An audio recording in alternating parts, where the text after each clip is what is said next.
core side of it. And what you're looking for is the story behind the news. We bring it to you from Lagos, the commercial capital of Nigeria, giving you all sides and political stories round the clock. Every detail from the start line to the final whistle. CoreTV News, expanding your view.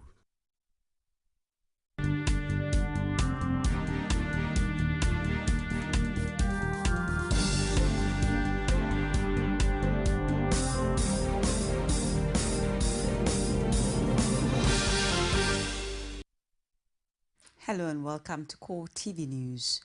I am Gift Ogete.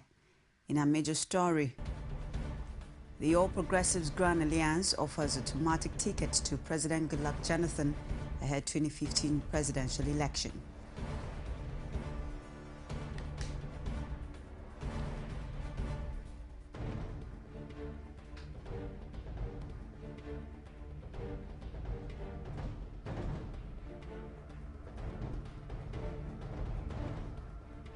Also in this program, APC raises fears over presence of aspirants with military background ahead of the Adamawa governorship election.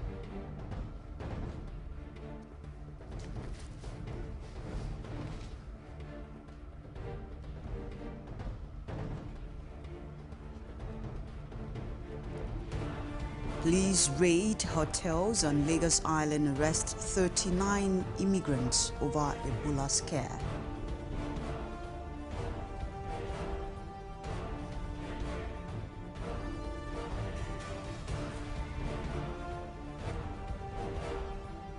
And outside Nigeria, European Union readies new sanctions against Russia once conflict is at point of no return.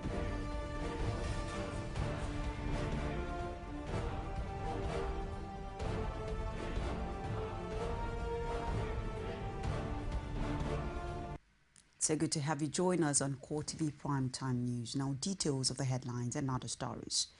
Ahead of the 2015 general elections, the All Progressives Grand Alliance has offered automatic tickets to President Goodluck Jonathan and Victor Ume. Governor Willie Obiano of Anambra State disclosed this on Saturday in Awka, where a mega rally was to urge Jonathan to seek re-election as president. Obiano, however, says the party's candidates for the all other elective positions will be determined through primaries. While Jonathan has the party's presidential ticket, Ume, Abga's national chairman, will fly the party's banner in the Anambra Central Senatorial election. Ume says Abga has gone into an accord with the People's Democratic Party to support Jonathan for the presidential election. Former Adamawa Anambra State Governor Peter Obi was absent at the rally. Obiano, however, says Obi got permission to travel to the United States to attend to World Igbo Congress. Former Senate President Ken Namani and former PDP National Women's Leader Josephine Aneni presented solidarity messages at the rally. We, the residents, are responsible for the Lagos we live in. Some of the ruling People's Democratic Party met Tom Ikimi at his Abuja residence on Friday night and asked him to join the party.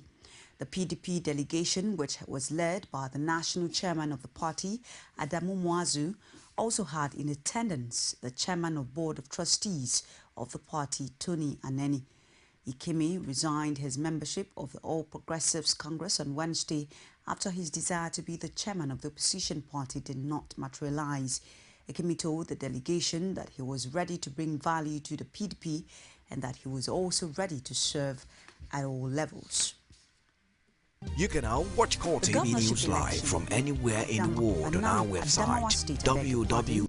Maybe more than a month away, but Nigeria's largest opposition party is already expressing its concerns. The All Progressives Congress fears that the October 11 election may witness another round of heavy deployment of security forces. APC Chairman John Odige Oyegu cited the development of deployment of troops during elections in Osun and Ekiti State and says it could affect the party's chances. He, however, maintained that the situation there are is special conditions in Adamawa.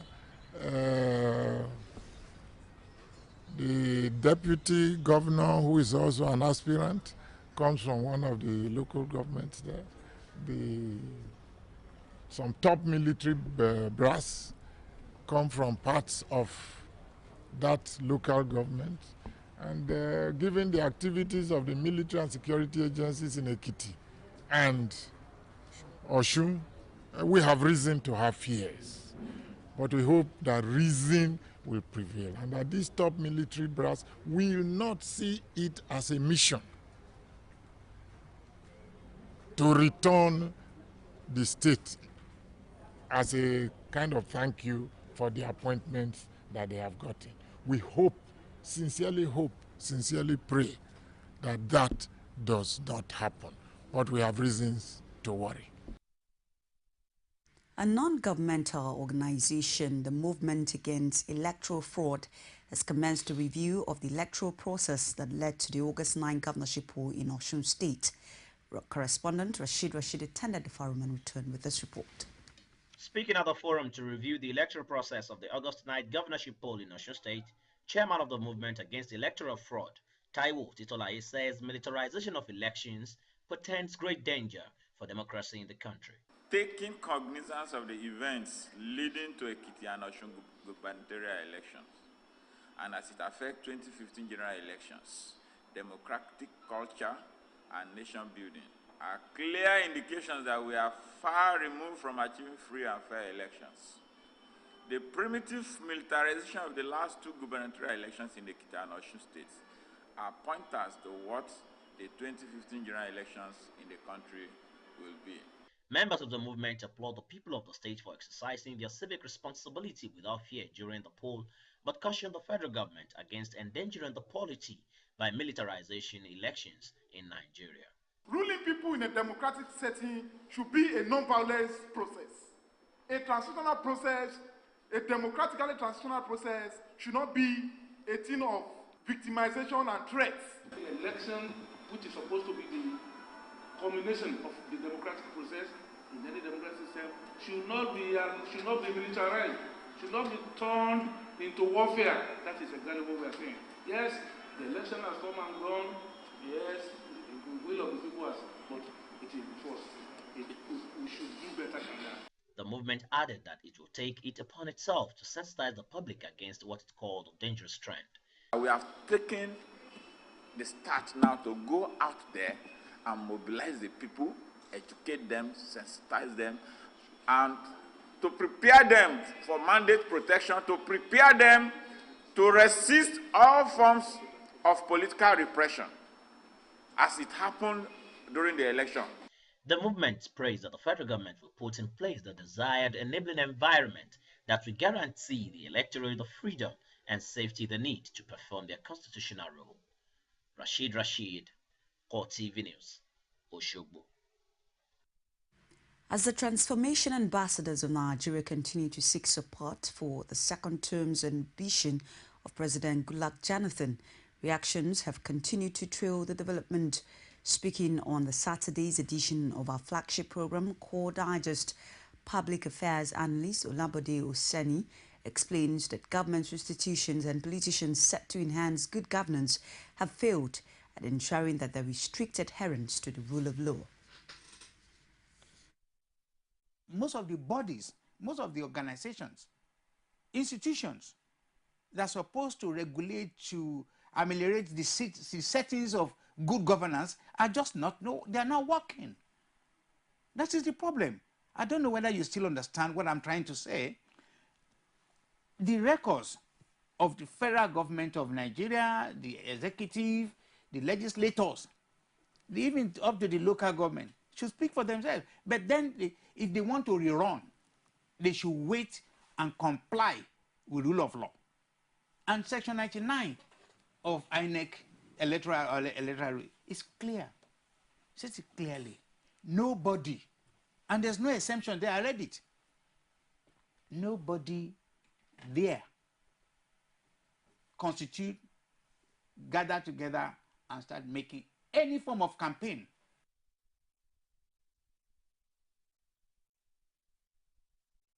The federal government has promised to pay all accumulated staff claims allowances and other pending entitlements of the Public Complaints Commission. The Commissioner of the agency, George Uluko, made this known in Abuja during the commissioning of operational vehicles. It says lack of vehicles in the commission has affected the agency's quest to wipe out all forms of administrative vices across the country. 30 vehicles were commissioned to enhance the commission's ability to fulfill its mandate.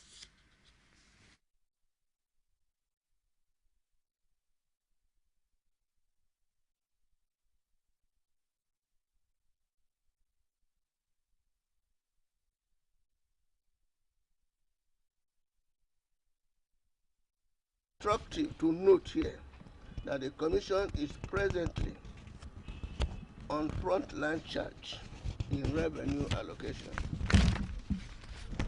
and is currently receiving regular funding. Consequent upon this, and though the Commission is still underfunded, we have started the payment of accumulated staff claims, allowances, and other entitlements. This shall continue until all the backlog of entitlements are cleared. As I commission these trucks and buses, I'm firm belief that the investigation staff of the Commission will henceforth be more resilient in our quest to fulfill our mandate and wipe out all forms of administrative vices wherever they exist in this country. You're watching CoreTV Prime Time News.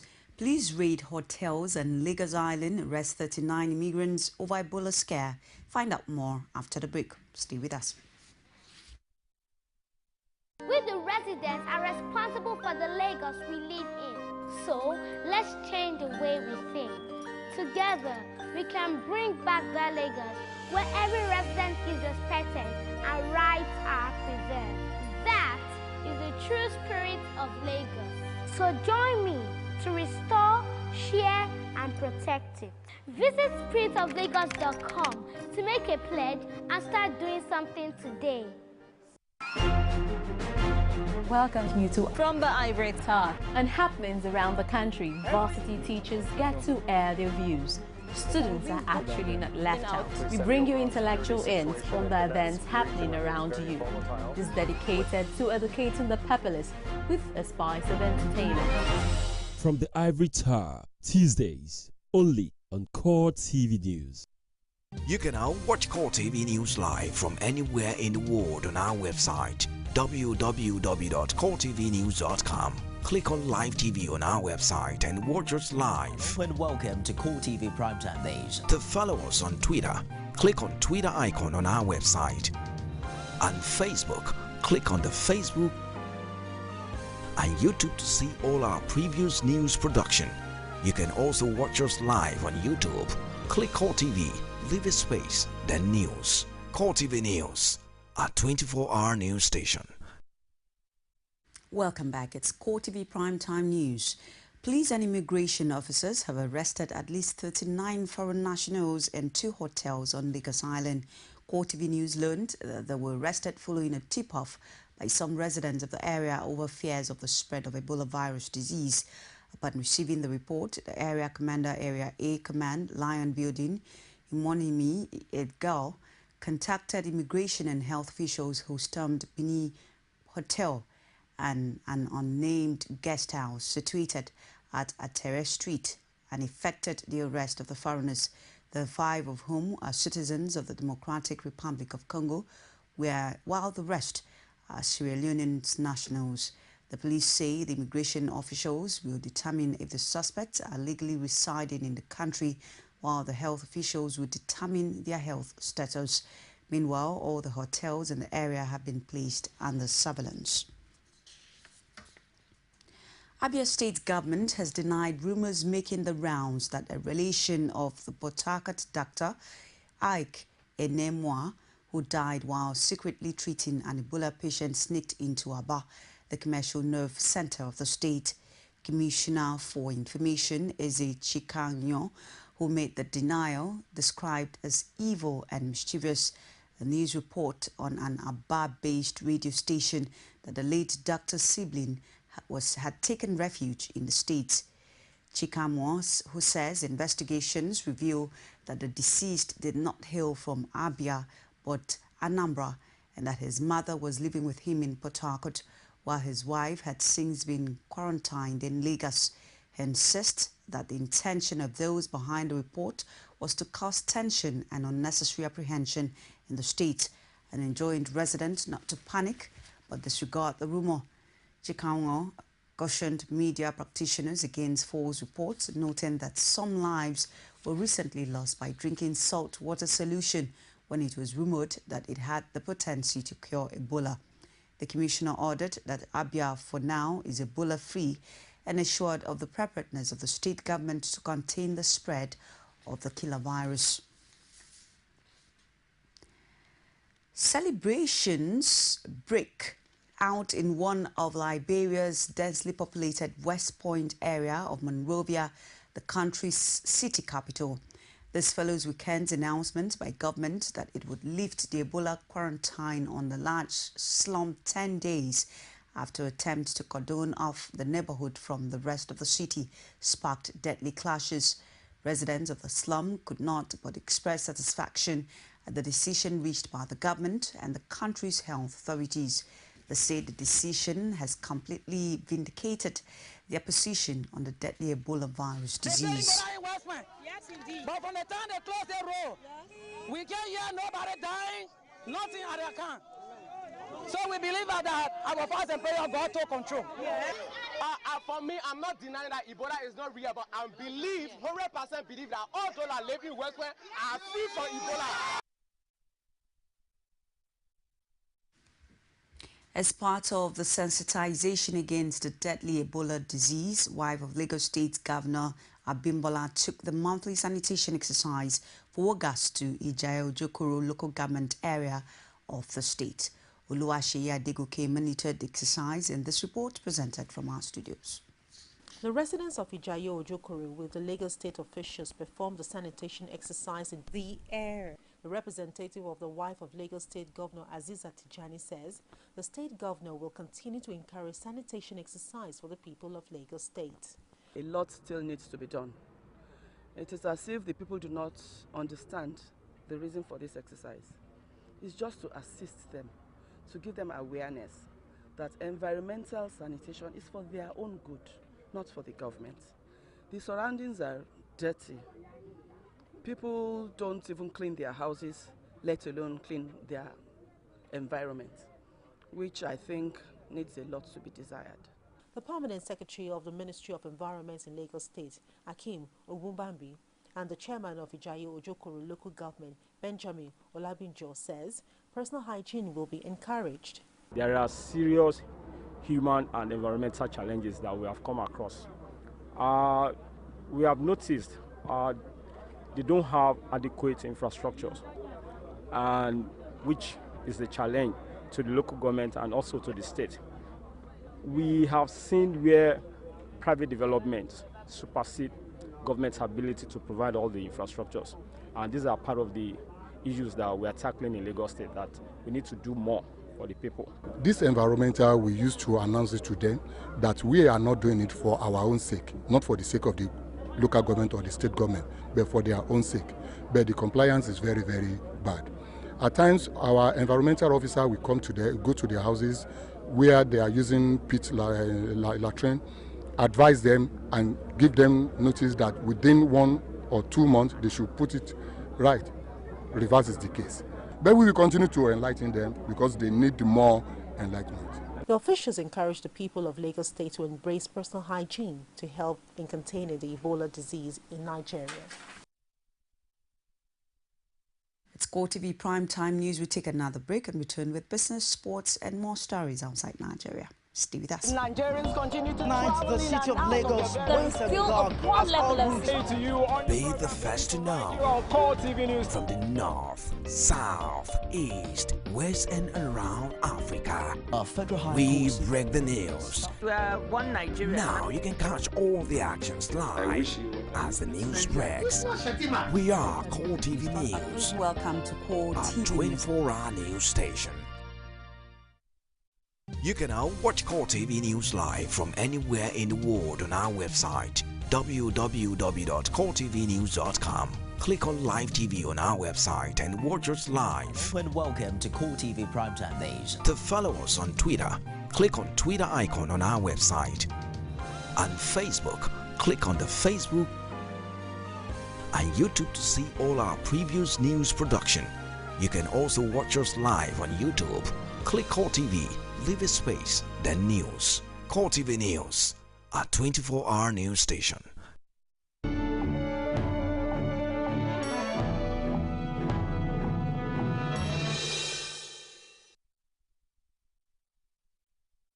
And now business. JP Morgan has added Nigeria bond to its government bond index emerging market, attracting offshore funds, pushing its yield down 22 basis points. The addition also lifted overall trading volumes on Friday to around 11.5 billion naira, compared with an average of around 8 billion to 9 billion naira. JP Morgan valued Nigeria's outstanding bond issues on its index at $13.75 billion US. Banks in the country have lost approximately 159 billion naira to electronic frauds and cybercrime between year 2000 and 2013, according to a report by the Nigeria Interbank Settlement System. This was disclosed in a paper delivered by one of its top officials, Soji Adelaja, at the Nigeria Electronic Fraud Forum in Lagos. A Nigeria-based information and communications technology company, New Horizons Limited, had shown that Nigeria loses 413 billion naira annually to cybercrime. The paper says research had indicated that the attacks largely originates from people with a grudge or complaint against a website, company and competitors looking to increase market share, criminal elements that systematically extort website owners, or cyber terrorists.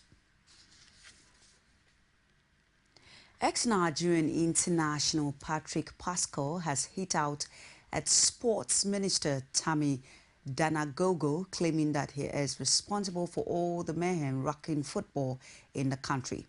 Nigeria football has been in serious crisis since the Super Eagles came back from this year's FIFA World Cup held in Brazil. Pascal, who was once the chairman of Wiki Tourist and an NFF board member, revealed on Saturday that Danagogo has brought international disgrace to Nigeria football since he replaced Bolaji Abdullahi. Meanwhile, World Football Governing Body FIFA has handed the crisis Giwa faction of the Nigeria Football Federation a deadline till midnight on Monday, 1st of September 2014 to vacate the Glass House Secretariat.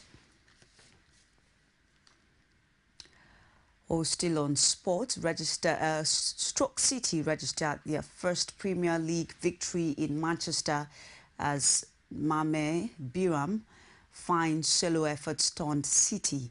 The Senegal international and former United striker raced 70 yards before slotting under Joe Hart. Louis van Gaal remains without a win as Manchester United manager, as 59.7-metre British record by Angel Di Maria failed to inspire their first victory of the season at Burnley. Seeing Dutch Premier League newcomers fully deserve their point, and where the better side is in spells after seeing David Jones strike the bar with an early free kick. World #1 tennis player Novak Djokovic has booked his place to the round of 16 in the ongoing US Open. Djokovic powered past Sam Querrey 6-3, 6-2, 6-4 to compete the route. Meanwhile, British #1 player Andy Murray had to dig deep to see off Andre in a keenly contested challenge. Regional powerhouse South Africa warned Saturday that it would not tolerate an apparently military coup in Lesotho after soldiers surrounded the police headquarters and Premier's residence. South Africa warns that such unconstitutional change of government shall not be tolerated. Foreign Affairs spokesman Clerson Monyela told journalists in the capital, Pretoria. And that's why we are here. No one has claimed to have taken over government through the use of force.